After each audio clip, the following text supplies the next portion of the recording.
It was music from my neighbor's house through the summer nights. In his blue gardens, men and girls came and went like moths among the whisperings and the champagne and the stars. Images of the good life, the tantalizing promise of the American dream just within reach, to anyone with the money to pay. The real part of the book is what happens to people who have big dreams, but having them run into the limits of American society. The vision of what we might become dances in our mind's eye. Its demands pull us down to earth, into the rat race for wealth and success. In America, we're all caught between hope and disillusion. We all believe we're all disillusioned. The story of one man whose hope never faded has become American legend. F. Scott Fitzgerald turned a jazz-age party giver into a hero.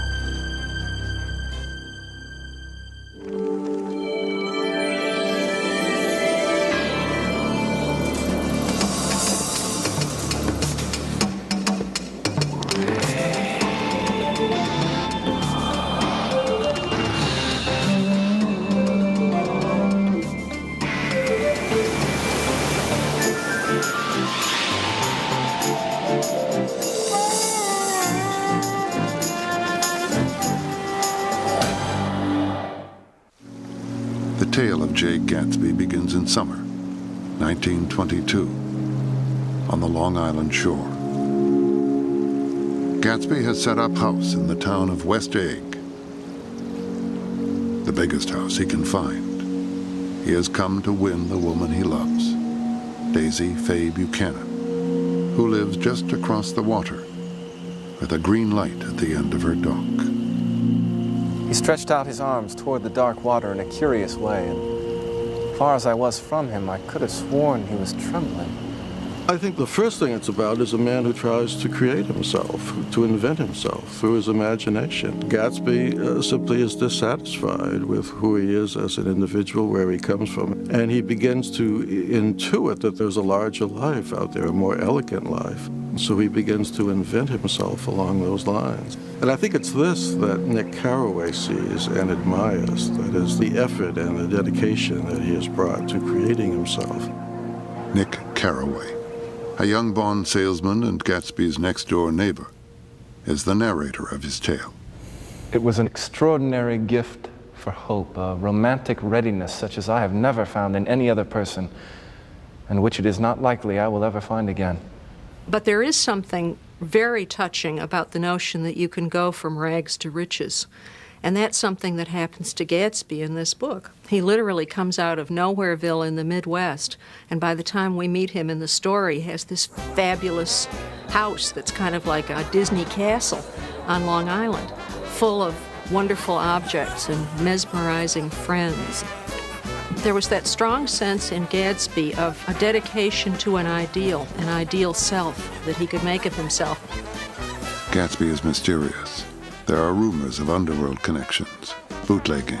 The air of mystery that is around Gatsby is one of the things that makes the novel quite wonderful. And if you knew more specifically about him, I think it would ruin it in a way, because it's his dream that is important.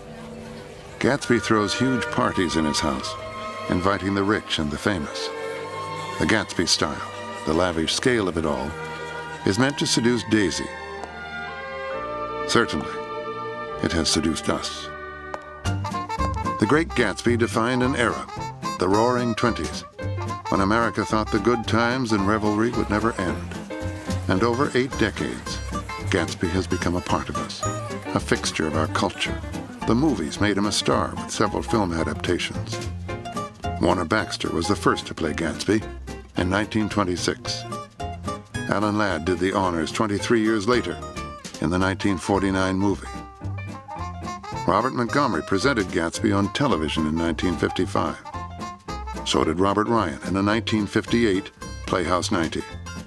Then in the 1974 feature film, Robert Redford played the Great Gatsby with Sam Waterston as Nick Carraway. It was the first big movie I was ever in, and it was a really big movie. Hundreds and hundreds of extras and everybody wearing costumes of the period from collections, you know. They recruited a lot of socialites from Newport who, just like the people at the party, stayed until they were tired of it and then went home without regard for whether the filming was over with or not. And leaving bits of Dior and Chanel on the grass as they toddled off. So there was real crossover between real life and the fantasy world. Advertisers have used Gatsby to persuade us that our fantasies can come to life. And there's even an opera in the works, based on The Great Gatsby. I first read it when I was 16. I remember finishing it, and the world just blew up, you know? It was this great meadow of opportunity, paradise waiting out there when you read The Great Gatsby. Certainly the 20s, the world of The Great Gatsby, was an age when America seemed filled with opportunity. We have to think about the 20s as being a very special period. What made it special was the fact that after the war, suddenly life became terribly prosperous. There was a crazy stock market which went up and up and up. And most of all, there was an urbanizing, people flocking to the big cities. And then there was Prohibition, which in New York was a joke, and everybody was drinking more than ever before. Most of all, there was the idea that Americans had become more, quote, glamorous. It had to do with the sheer joy of living, because people felt this was going to be America forever and ever. Americans at this point in time, and certainly in Gatsby's point in time, were interested in projecting their personality through the things they owned. And in a sense, Gatsby manufactures a personality by the things he chooses. And we do that all the time. We just don't like to confess we do it. We manufacture a personality by the clothes we choose to wear and where we choose to buy them. Those are all expressions of who we are. Fitzgerald wrote a book and a character, threaded with the story of America itself. Fitzgerald, I think, was looking at America when he created Gatsby. Gatsby modeled himself on a man named Dan Cody, whose name really is a combination of Daniel Boone and William Buffalo Bill Cody, men who began the frontier and then who ended the frontier. And Gatsby has been to war. He's a veteran returned from World War I. Here's Gatsby, who has a very big career in the Army. He comes out of Major and all the rest of it. But his real life is wanting to get back the girl he knew briefly before he went overseas, Daisy. And what happens? Daisy has married an awful rich man, Tom Buchanan. Tom bulges with muscles. He embodies power. And people who cross him usually suffer for it. The Buchanans and their friends, like Jordan Baker, are a different kind of rich than Gatsby. They're old money. This is the world of privilege and idle pleasure. We ought to plan something. All right. What do we plan? Nick Carraway is Daisy Buchanan's cousin, but he, like his neighbor Gatsby, is an outsider in the world of the Buchanans. He works for a living. The story is told by Nick Carraway, who is not Fitzgerald, but is the person Fitzgerald wanted to be. Sardonic, quiet, very much the guy who stands in the background watching. Everyone suspects himself of one of the cardinal virtues, and this is mine. I am one of the few honest people that I've ever known. It seems to me that he wanted to be a part of this very glamorous world. But there was something creepy about it for him, too, I think. But he was definitely attracted. He's from the Middle West. That's very important. The Middle West was a place of innocence, where honesty reigned. The East in the book represents wealth, decadence, corruption, illegal sex, and all the rest of it. Tom Buchanan embodies the Eastern establishment. Tom Buchanan, who was so imperious and so rich and so haughty that he dominates things, and he's not ashamed to openly have a mistress. To Myrtle Wilson, Tom represents the American dream, a way to move up in the world. Her husband, George, on Gashnon Road, New York City. The book is of people who are from very, very highly stipulated social groups. Myrtle Wilson comes from labor, with a L. Tom Buchanan comes from capital, a great big C, maybe a couple of them if you can spell it that way. Daisy is a rich girl who's really never had to work a day in her life. The Wilsons, of course, represent the failure to succeed in America, particularly George Wilson. He is the idealist who has come to New York in order to make a career for himself, and of course exactly the opposite has happened. America is full of dreamers, and this story is full of people who have dreams. But society is also full of dead ends. Wilson's roadside garage on the outskirts of the city is surrounded by desolate scrap heaps, an area called the Valley of Ashes. It's a smoldering ruin of commercial society, but hanging over it are the eyes of Dr. T.J. Eckelberg, who's left behind this advertising sign, this billboard that in the book functions like a kind of eye of God, marking the place where the city stops and this pastoral green dream of Gatsby's rolling on into the future begins. To Gatsby, the future means repeating the past. The love he had with Daisy before the war. He asks Nick to arrange a rendezvous. Gatsby, his hands still in his pockets, was reclining against the mantelpiece in a strained counterfeit of perfect ease, even of boredom. His head leaned back so far that it rested against the face of a defunct mantelpiece clock, and from this position, his distraught eyes stared down at Daisy, who was sitting frightened but graceful on the edge of a stiff chair. We've met before. Luckily, the clock took this moment to tilt dangerously at the pressure of his head, whereupon he turned and caught it with trembling fingers and set it back in place. Then he sat down rigidly, his elbow on the arm of the sofa and his chin in his hand. The act of catching a falling clock, that clock wasn't there to tell you it's 11:37. It was there to tell you something about your relationship to time. For Gatsby, the years he'd been apart from Daisy are meaningless. He believes he can repeat the past. He just doesn't think that time exists.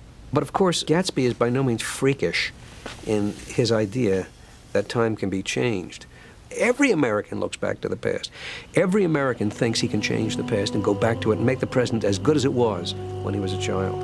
You always have a green light that burns all night long at the end of your dock. The green light means sort of infinite dreams, infinite possibility. But Fitzgerald, through Nick Carraway, is smart enough to point out that the green light, as soon as Gatsby meets Daisy, the green light no longer can exist for him as the symbol of an infinite possibility. It's just a green light now. Possibly it had occurred to him that the colossal significance of that light had now vanished forever. And at that moment, the whole book starts to slide down. The tragedy is inevitable now because one thing after another, one dream, one memory after another will collapse for Gatsby and Daisy and for all the people kind of cheering them on. To put it very simply, Fitzgerald was Gatsby. Gatsby is portrayed as a hick whose only moment of glory came when he came to New York.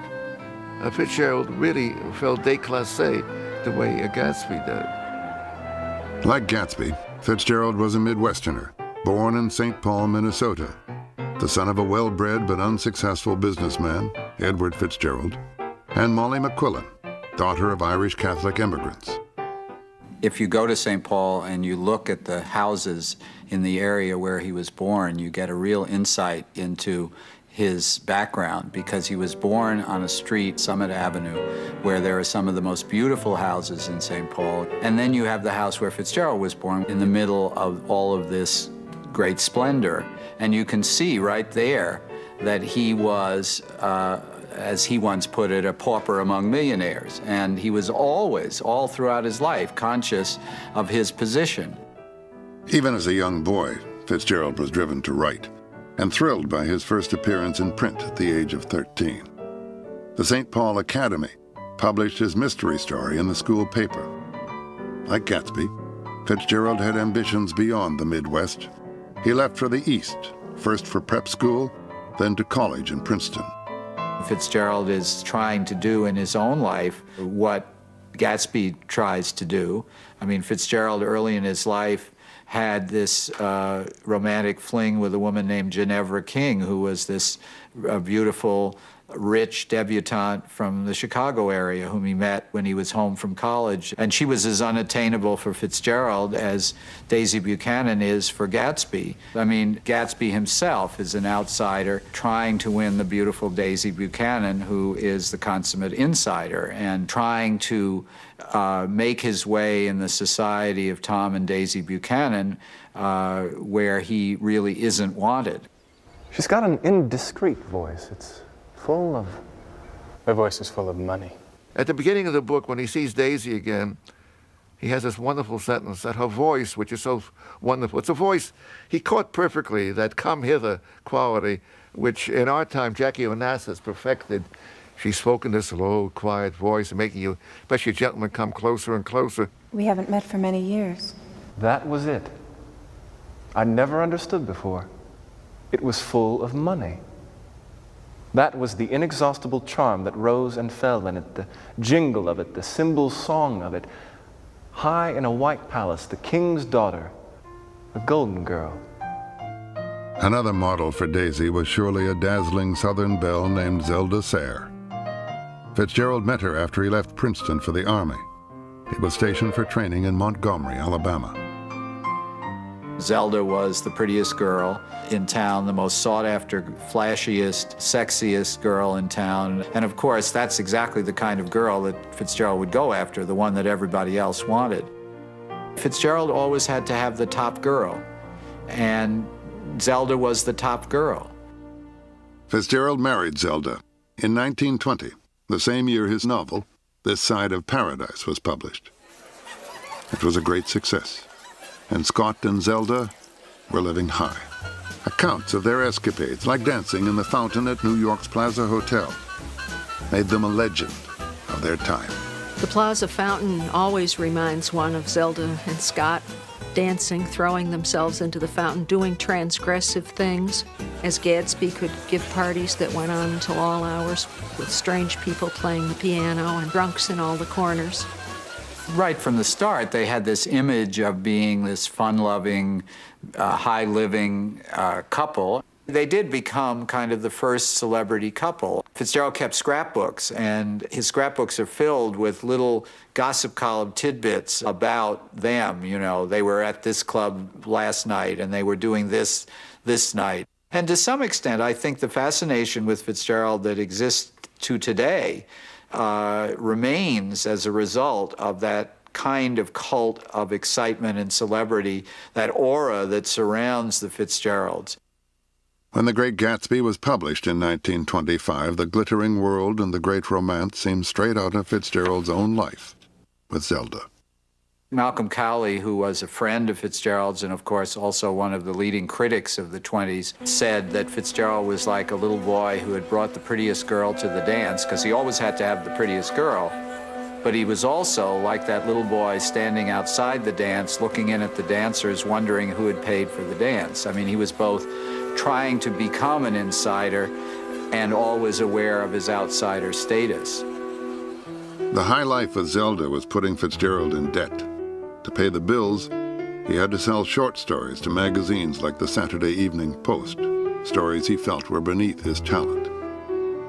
When he delivered the finished manuscript of Gatsby, Fitzgerald wrote his editor, Max Perkins. Dear Max, under separate cover, I'm sending you my third novel, The Great Gatsby. I think at last I've done something really my own. But how good my own is remains to be seen. Behind the glamour of Fitzgerald, symbol of the carefree jazz age, lay self-doubt and already a hint of despair. I got fascinated with Fitzgerald because he was so much the spirit of that age himself, you know, leaping into the Plaza Fountain. And now I look at him and you see much more the terrible self-knowledge which he had very early on. It's all there in Gatsby. He knew what he was doing to himself. He was a bad drunk. Bad drunk. I really don't think that you can understand Fitzgerald's works until you understand it through the lens of alcohol. It is the drug of possibility. Everything is possible. Fitzgerald saw so much of the world through that kind of first drink lens. The gay, romantic image of the Fitzgeralds' life and marriage masked a harder reality. Almost from the beginning, they fought a lot. There was a good deal, I think, certainly fairly early on, of professional jealousy. Zelda aspired to have a life of her own in a way. Eventually, she began to have ambitions of writing herself. She felt stifled. She started to dance late in the 20s. But there was a lot of tension, almost right from the start. Even as Fitzgerald was writing about Daisy Buchanan's affair with Gatsby, Zelda was having a romance with a French naval aviator on the Riviera. Still, shortly before Gatsby was published, Fitzgerald wrote a friend, "The cheerfulest things in my life are first, Zelda, and second, the hope that my book has something extraordinary about it. Zelda and I sometimes indulge in terrible 4-day rows that always start with a drinking party, but we're still enormously in love, and about the only truly happily married couple I know." The Fitzgeralds moved constantly with their daughter Scotty, from the United States to Europe and back again.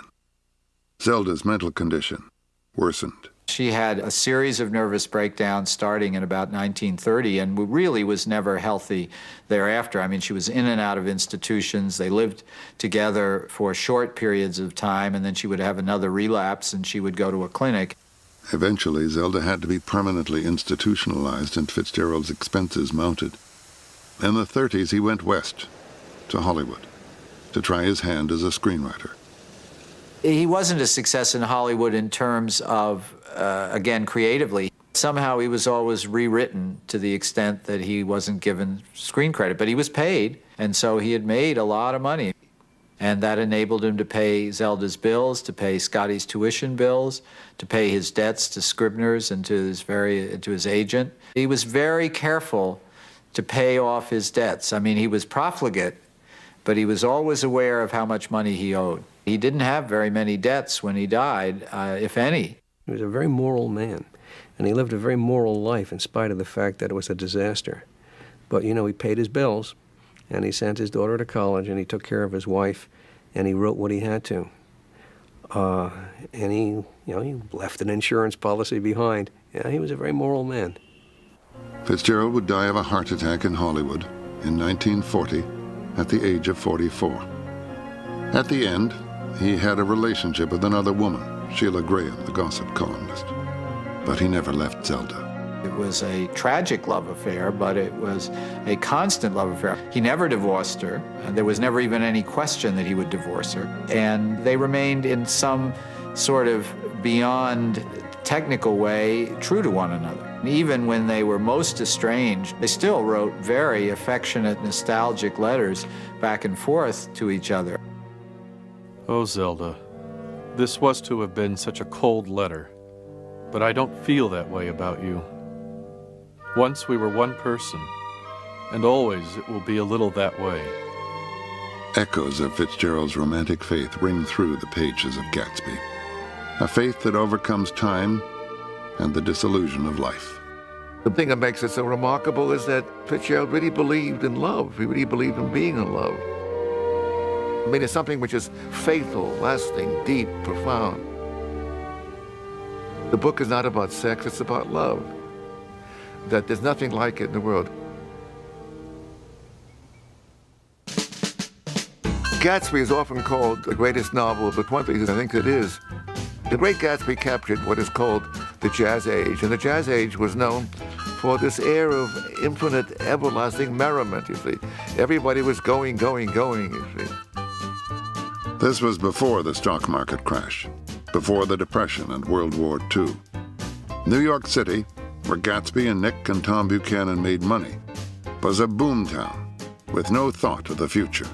He's portraying Manhattan as the captured dream. That's where the women are more exotic and more wonderful, where the men are richer. When he describes Fifth Avenue, for example, in the shopping districts, he makes it sound like the Arabian Nights. America had changed to an age of consumption. Literally, there were sociologists and popular philosophers urging us to buy, buy, buy. It's like looking at baby pictures of this country that we have grown up with and that we still live in the late 90s. Fitzgerald understood the consumer age because he had worked briefly in advertising. He commented on the business in a letter to his daughter, Scotty. Advertising is a racket like the movies and the brokerage business. You cannot be honest without admitting that its constructive contribution to humanity is exactly -0. It is simply a means of making dubious promises to a credulous public. He was well aware of the power of advertising. Dr. T.J. Eckelberg's glasses, of course, reflect that, trying to suggest the blindness that is out there and inability, really, to see clearly and how things get distorted. But someone like Myrtle Wilson is clearly a product of the new advertising. I'm going to make a list of all the things I've got to get. A massage and a wave. Oh, and a collar for the dog.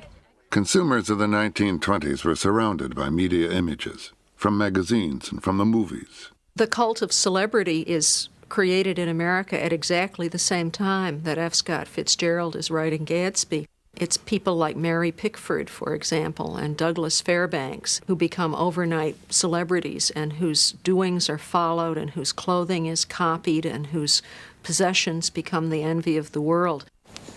New money was competing with old money, and a flood of immigrants and Southern blacks to the cities meant competition for jobs. The America of the 19th century, Nick's America of the Midwest, seemed to be disappearing. The 20s was a decade of all kinds of immigration problems, the age of the first great really restrictive immigration bill in American history. And The Great Gatsby is just impacted with people whose names have the wrong endings and who come from the wrong parts of Europe, the eastern and the southern parts, straight, evidently, to Gatsby's parties. Fitzgerald is saying, here are these people. They're interesting, they're crude, they're vulgar, but they're here, and they're part of this America in the 1920s. Civilization's going to pieces. I've gotten to be a terrible pessimist about things. Have you read The Rise of the Colored Empires by this man Goddard? Tom is very rich, and he's a racist. He's already worried about the coming victory of the black people. And he says, this country isn't what it used to be. Well, it's not. And Tom is one of the reasons why it's not what it used to be. So he doesn't understand this in many ways. Clearly, the people in The Great Gatsby talk a good deal about virtually every moral subject under the sun. Well, it clearly doesn't mean anything to any of them. One of the reasons why Gatsby is a hero is that, unlike Tom and Daisy Buchanan, he believes in love and marriage and the family, in fidelity, in romance, and in all of those things that one would imagine were completely on the other side of the aisle. No. Gatsby turned out all right in the end. And Nick Carraway comes to see Gatsby, the bootlegger and shady operator, as the true man of honor among thieves. Nick Carraway, his whole relationship to Jay Gatsby is only possible when you imagine that Nick is a wonderful, kind of grand bourgeois of the late 19th, early 20th century. He really believes in manners, he believes in toleration. Nick may be a man of principle, but his morality is complex. It also allows him to support Gatsby's adulterous love affair with Daisy. In Nick's case, I didn't think he was a terrible person at all. The way I saw it, he acted nobly in very ambiguous circumstances. He arranges for Daisy to meet Gatsby, yes. But I took him at his word that he was the most honest person he knew. The characters of The Great Gatsby are trying to write new rules in a time of changing values. A dangerous game because the old order has not yet crumbled altogether. It was a very class-stratified society. It was very difficult to move between classes. Old money meant more than new. Gatsby's dream runs up against the divisions of American society. He doesn't really make a distinction between his kind of money and Tom Buchanan's money. And this is going to, of course, lead to his downfall, because in the scene in the Plaza Hotel, when Tom Buchanan reveals where Gatsby's money is coming from, it's at that point, of course, that the dream is over, that his hope for Daisy is long gone. Daisy's leaving you. Nonsense. I am, though. She's not leaving me. Certainly not for a common swindler who'd have to steal the ring he put on her finger. There's never any hope that Gatsby could really succeed. When you're 16 and you read it, you believe there is hope, that somehow he and Daisy could go off together. But no, it was impossible. That's why the book is a tragedy. I won't stand this. Oh, please, Tom. Let's get out. Tom Buchanan, gloating in his victory over Gatsby, even orders Daisy to drive back home in Gatsby's car. Go on, he won't annoy you. I think he realizes that his presumptuous little flirtation is over. And they were gone. Without a word. Snapped out, made accidental, isolated like ghosts even from our pity. We're supposed to believe that Gatsby is hopelessly forever and ever in love with Daisy. And then it turns out he will never get her back, that he's misunderstood who Daisy was. What she's in for is the big money. She can accept the fact that her husband is disloyal and all the rest of it because everything that counts is money. Gatsby becomes really a victim of not knowing a good deal about American culture, particularly the difference of the classes. Gatsby, I think, can be looked at as a kind of inverted Western. The young boy goes from the West to the East, meets the girl, gets involved in a shootout. In this case, it's at the Plaza Hotel with Tom Buchanan, and loses both the shootout and the girl. Fitzgerald created Gatsby in the image of America. But Gatsby has also cast his shadow over our life and literature. The first time I read The Great Gatsby was when I was quite a young teenager, and I read The Great Gatsby because I saw Robert Ryan being the Great Gatsby on TV, and the production mesmerized me. It absolutely grabbed me somewhere deep in the heart, and I was at the public library the next morning looking for a copy of The Great Gatsby. And for many of today's novelists writing in a very different time, The Great Gatsby has always been more than just required reading. And I was a freshman at Princeton, and I remember sitting there that kind of wonderful summer, sitting under a tree reading that book, and how exciting it was for me. Opened up all kinds of things I'd never thought of. I mean, it's absolutely casts its spell every time you pick it up. And you know, we're professionals, we get jaded, we read hundreds of books. Every time I pick this book up, it's as if I'm 17 years old again. I think I took all the wrong things from the book. Like, I really wanted to be at those parties, right? I wanted to be in the middle of those parties, and I wanted to be drinking that champagne and getting to know those starlets. Over the 70-odd years since it was published, The Great Gatsby has become both part of American culture and a creator of it. Advertisers today will routinely use the term, "let's Gatsby this," when you're talking to them. Gatsby would sell because it appeals to poshness on the one hand. If you acquire these objects, you will be posh and wonderful. You see the same kind of commercial connection if you look at contemporary clothiers, for example, who tend to show bureau drawers with hundreds and hundreds of beautiful shirts and ties spilling out of them. When Gatsby shows off his house to Daisy, he unveils drawers full of beautiful custom-made shirts. The shirt scene is compelling to me because it's so tactile. We've all felt pleasure in the touch of things, and however abstract ideas may be, and maybe this is the most American thing of all, do we as Americans ever trust an idea or an ideology as opposed to trusting whatever it is that's the object of our heart's desire that we can tangibly hold on to? That, to me, is what's compelling about those shirts. We are a nation of shoppers. Gatsby is a shopper. The novel is clearly universal.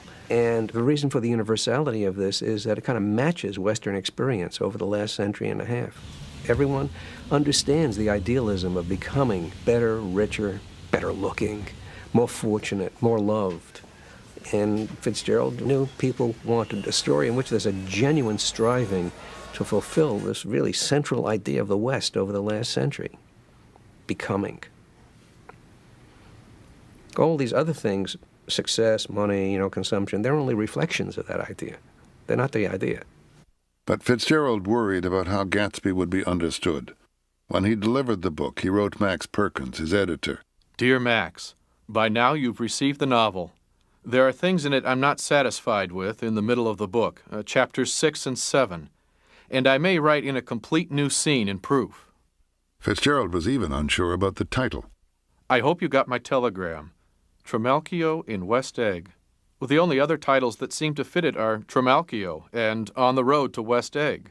I can't imagine this book being called Trimalchio, which was another name after the classical great party giver, or Under the Red, White, and Blue, or Gold-Hatted Gatsby. I mean, somehow all those titles sound awful. But he did struggle with the title a great deal.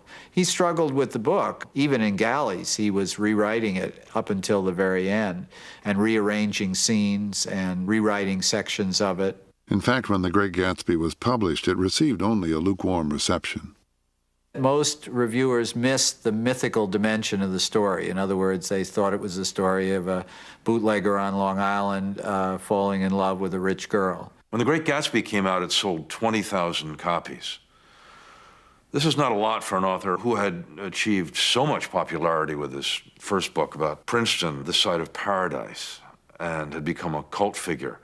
Gatsby was a failure. Just before he died, he wondered sadly why he couldn't buy his novels, and he thought they were out of print. Actually, they were in print. His work was in print. It just wasn't carried. It wasn't stocked by bookstores. Scribner had a warehouse full of his stuff. Then people began to recognize after his death what was there, and in an extremely material age indeed, the 1950s, the book began to take off. And it started selling by the hundreds of thousands, and continues to sell by the hundreds of thousands every year. If he had only lived a little longer, he would have seen the paperback revolution, he would have seen TV, he would have seen movies making The Great Gatsby. The 1974 movie sparked a Gatsby craze. America discovered him all over again. The publicity machine really took on a life of its own. There was Gatsby everything. There was Gatsby decor and Gatsby clothes and all this stuff. Gatsby has become an international celebrity. The novel has been translated into at least 18 languages. There is even a Japanese theater adaptation, with women playing the men's roles. And an opera based on The Great Gatsby is being composed for New York's Metropolitan Opera House. I liked the musical impression I had of the book, which was both from the sound of the book and all the references to the music that's going on. People who live around music on the radio and at their parties and so forth. Some people who have talked to me about the book say that everything important about the book can't be in the libretto, which is true because the important things in the book are descriptions and connections. But to me, that's an advantage because that's where the opera is, you know, that's where the music is. Oh, wonderful opera. In many ways, the book isn't written in the realist prose style. What the book asks you to do is register experience in each sentence, I think. That might be a nice way to put it. All throughout the book, you'll find that you're asked to think poetically. When he was starting the novel, Fitzgerald wrote, I want to write something new, something extraordinary and beautiful and simple and intricately patterned. The opening scene, when Nick Carraway goes over to the house for dinner, is one of the most beautiful things in American literature. Daisy is sitting on a sofa in a white dress, along with Jordan. The only completely stationary object in the room was an enormous couch on which two young women were buoyed up as though upon an anchored balloon. They were both in white, and their dresses were rippling and fluttering as if they had just been blown back in after a short flight around the house. The lines actually scan some time, the lines of prose. It's full of the most beautiful musical cadences. The language is its own music. There's an amazing letter to Maxwell Perkins toward the end, and we were saying toward the end, we're talking about a young man. He was 39 years old, and he said, in my own way, I was a kind of original. And it's so heartbreaking to me to read that line, and I love to think of him in some writer's heaven, sitting at a bar stool, toasting everybody that sold him short. I had quite a heated exchange with a writer friend of mine who objects very much to the lionization of Fitzgerald because he was such at different times a reprobate and socially insensitive. She said, well, you know, why didn't he write about the You know, the striking miners being killed in West Virginia and Kentucky in the 30s. Where was he when this was going on? And I think that is in here. I think that this world of careless wealth, of gathering and indifference to the people who get the Wilsons, the people who get run over by these careless lives, that is all in here, I think. Myrtle Wilson becomes the first victim of the careless rich. Poor Myrtle, she suffers terribly at the hands of the Buchanans. Don't forget, Tom smashes her nose earlier on in the book. The violence of her death is very, very carefully laid into the text in such a way that you're not meant to miss just how violent the death is. That she's literally been torn open by this carelessness. As Gatsby and Daisy are on their way home from the city, Gatsby's car runs over Myrtle Wilson, and the car does not stop. I think that one of the emotions that Fitzgerald brought to this novel, and he always said that he could never write unless he was writing out of a sense of his own emotion, is his own disappointment with what he called the cruel rich. And the novel tends to suggest that these are people who expect to get through life doing whatever they want to do with the license of their money.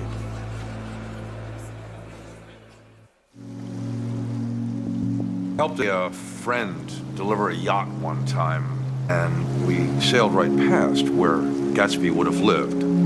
We delivered the boat, then we had to catch a taxi cab back to Kennedy Airport. And we're chatting about how Gatsby would have lived here, and he would have seen this and that. And suddenly this cab driver says, "Oh yeah, Gatsby. Oh yeah. I used to live right over there by Great Neck, and geez, parties, incredible. I had an uncle who used to work as a waiter over there at those parties. That was something else, that Gatsby, I tell you. He was real to these people." I believe this book is a great work of art, one of the great works of fictive art in the 20th century. It's a book in which I think, like no other book, the American soul recognizes itself. It recognizes its longing across these vast spaces. It recognizes its desire to rise, and it recognizes what happens to it when it adopts the instruments by which it must rise, the inevitably corrupting effect of those instruments. Some way he does include so much of what is our curious way of, through our very optimism, destroying everything around us. Exactly. And it is so peculiarly an American novel. It is from this point that Nick Carraway's innocence becomes another casualty of Gatsby's story. Did you see any trouble on the road? Yes. Was she killed? Yes. I thought so. I told Daisy I thought so. It's better that the shock should all come at once. She stood it pretty well. When Nick presses Gatsby to explain Myrtle's hit-and-run death, the truth is revealed. How the devil did it happen? Well, I tried to swing the wheel. Was Daisy driving? Yes. But of course I'll say I was. The ending is the most difficult part of the novel, simply because we don't know what Tom Buchanan really knew. If you look at the critics, half of them think that he knew Daisy was driving the car, and the other half don't believe that he knew that Daisy was driving the car. I think that the novel answers that question, but it answers it in a very roundabout way. Daisy and Tom were sitting opposite each other at the kitchen table with a plate of cold fried chicken between them and 2 bottles of ale.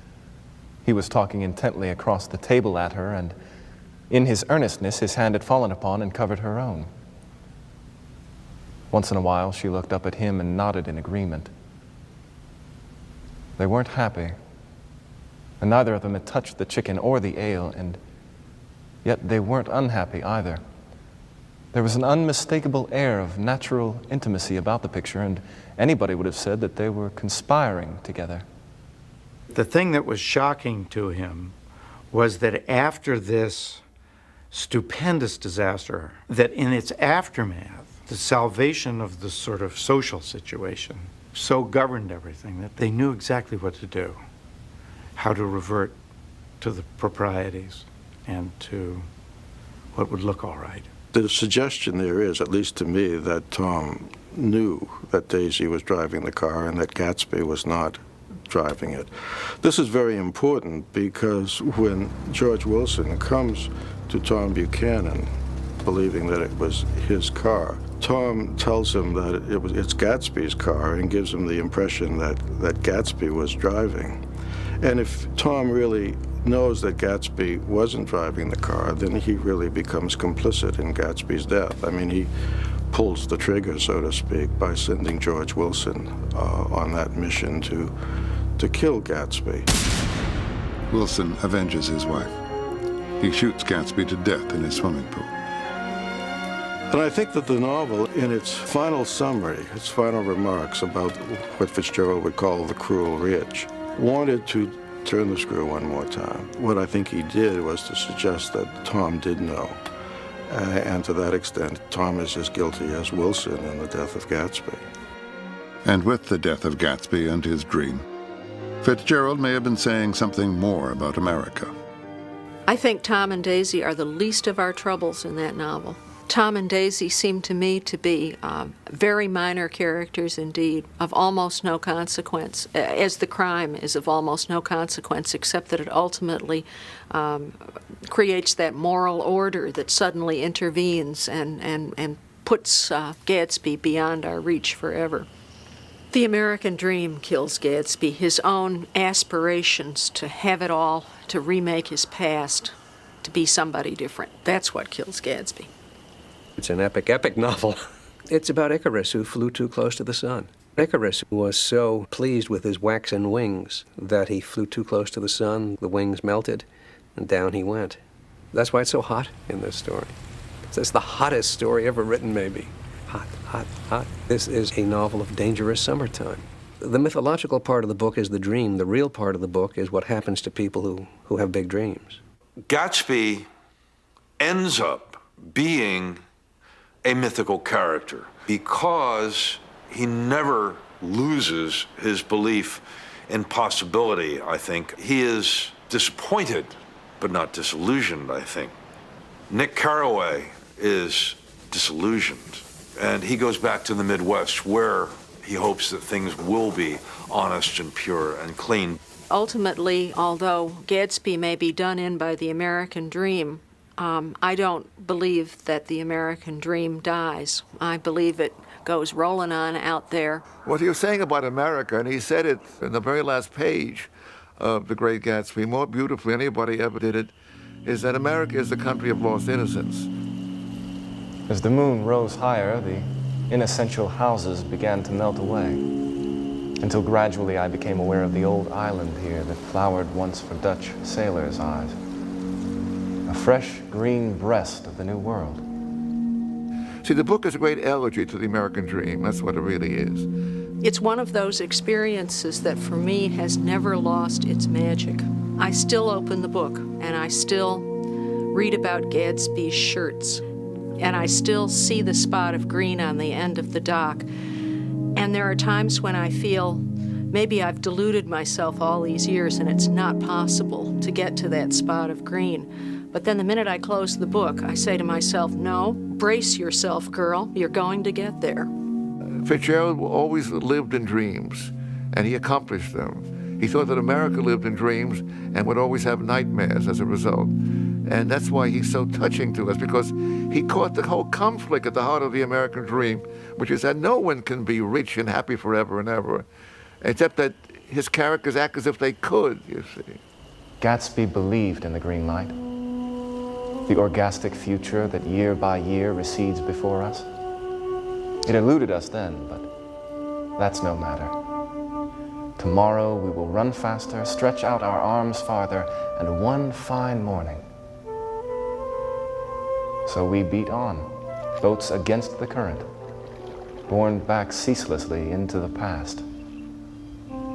The important word there is against. And the important image there is of a man doing something purposely navigating. So much of the book has been about unconscious movement by people who don't know what they're doing. And the reason the book ends with that image is that you have a man going against a historical current. And, you know, his muscles are working and his back is moving and he's got his timing right and he's going against the current ceaselessly. Near the end of his life, Fitzgerald wrote his daughter, Scotty, "What little I've accomplished has been by the most laborious and uphill work. And I wish now I'd never relaxed or looked back, but said at the end of The Great Gatsby, I found my line. From now on, this comes first. This is my immediate duty. Without this, I am nothing." Fitzgerald knew that The Great Gatsby would endure. Scott, we toast you wherever you are. Do you know when I was in college, his grave is not far from where we lived then, and we drove over to Rockville with a bottle of wine and poured wine on his grave and read from The Great Gatsby.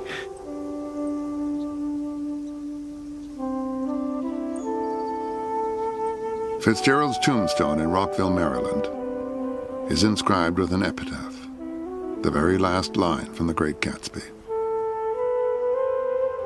So we beat on, boats against the current, borne back ceaselessly into the past.